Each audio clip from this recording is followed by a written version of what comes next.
Ladies and gentlemen, welcome to a special segment on the Mr. Duran Show.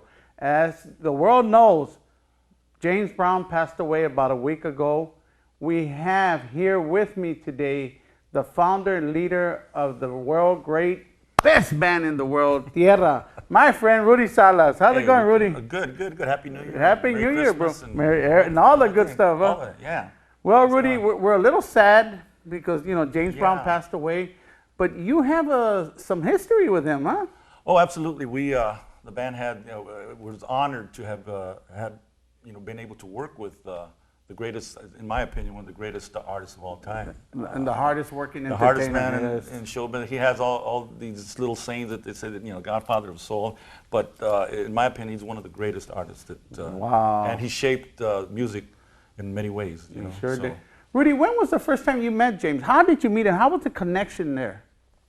Well, it was about 1993 that he had wanted to start making a kind of a change in his music. He wanted to start getting into the Latin market a little bit. He wanted to do some songs that would be a more Latin influence.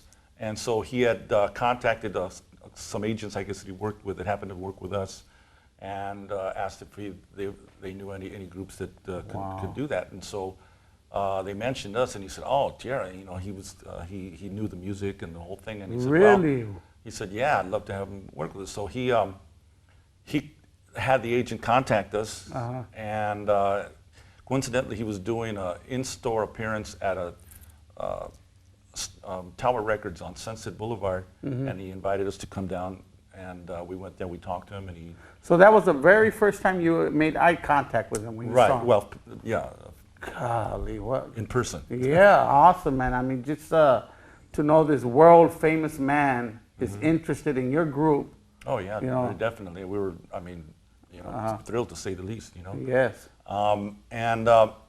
So basically, he told us that he wanted to go in and re-record a certain song that he had done, but he also wanted us to start doing some work with him, some touring with him, and to just kind of get the feel of some it. Touring with him. Yeah. Lord. So we basically we did about 4 dates.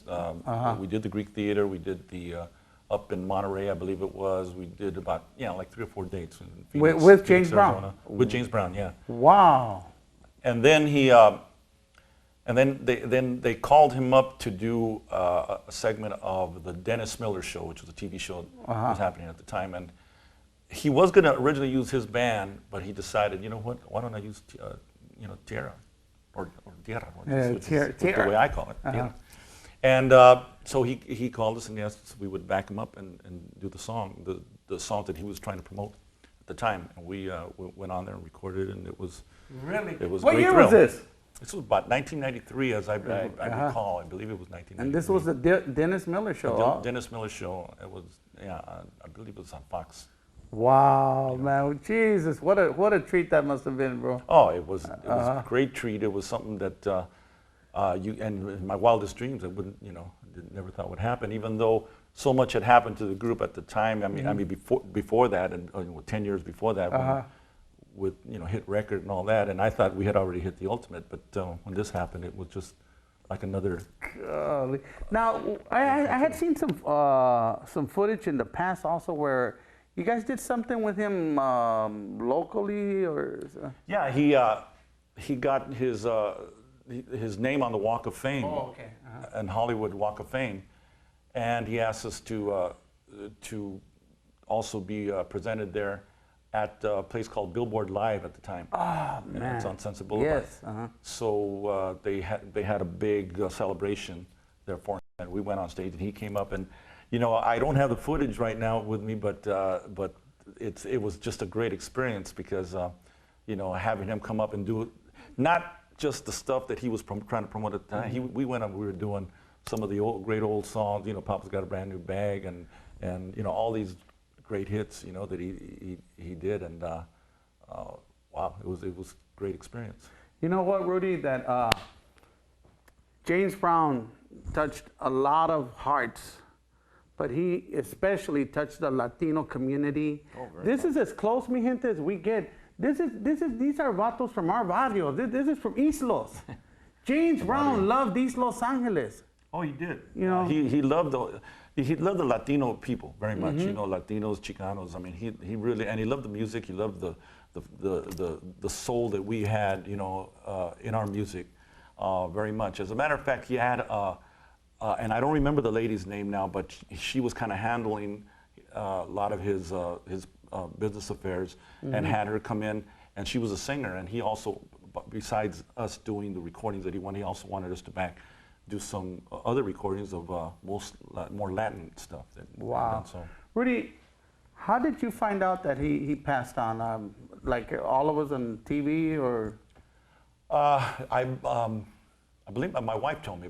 I had just come back from my office, and she told me, did you know that James Brown died? And it was, you know, at first I was like, it didn't hit me, and then I started remembering all the things, the experiences, and it really did kind of hit me pretty hard. You know, I was watching on CNN. They were showing his funeral, right? And you see a lot of Hammer, MC Hammer was there, right? Michael Jackson, you know, a lot of great names were there. Exactly. And I really felt that if James had anything he was able to do, he would have loved to have his Mexicanito brothers there. Definitely. We kind of lost contact throughout, you know, after the years, and every once in a while we would get maybe a letter from, you know, from the office, from his organization, you know, wishing us well and this and that, but we never really, and we were thinking of trying to put something back together again and trying to do, you know, and try to contact him, the whole thing, but it just never happened. He was very much an influence in our music too, you know, even though our music was a little bit different, but the influences were definitely there, and working with him just added that much more. Rudy, tell us, you told me a real cute story about when you were sitting with James Brown. He's talking to you, and his wife at the time was in there. Yeah, you know, we've had some humorous situations working with him too. What happened was that we had just gotten off stage at one of the places we worked up north, and he brought me into his quarters there, and I guess he had already played, so he was kind of hit the bottle a little bit. So we were sitting there, and he goes, "First thing, you got a van." And I go, "Excuse me, I'm sorry," and I'm hard of hearing as it is, you know. He goes, "I said you got a van," and I didn't want to be rude or anything, you know, so I looked at his wife, and she goes, "He said you guys can play," you know. So she kind of interpreted it for him, you know. So at the time, and I was just, you know, it was kind of an embarrassing situation, but it was funny when I think about it now, you know. Well, Rudy, thank you so much, my brother. Hey, no problem. You know, much success in everything that Tierra does, and keep us informed and everything that's going on. Very definitely, I will, Richard, and you keep doing what you're doing, man, because you know what, you're really helping out the community a lot, man. You know, giving people like myself the kind of exposure that you do, and other Latino artists and the whole thing, and you're doing a great thing in the community. So you keep doing what you're doing. Thank you so much, Rudy. We have the exclusive footage of James Brown and Tierra. We'll be right back. Love your sister, love the brother. Can you do that too? We can do that too. You can do that too. We can do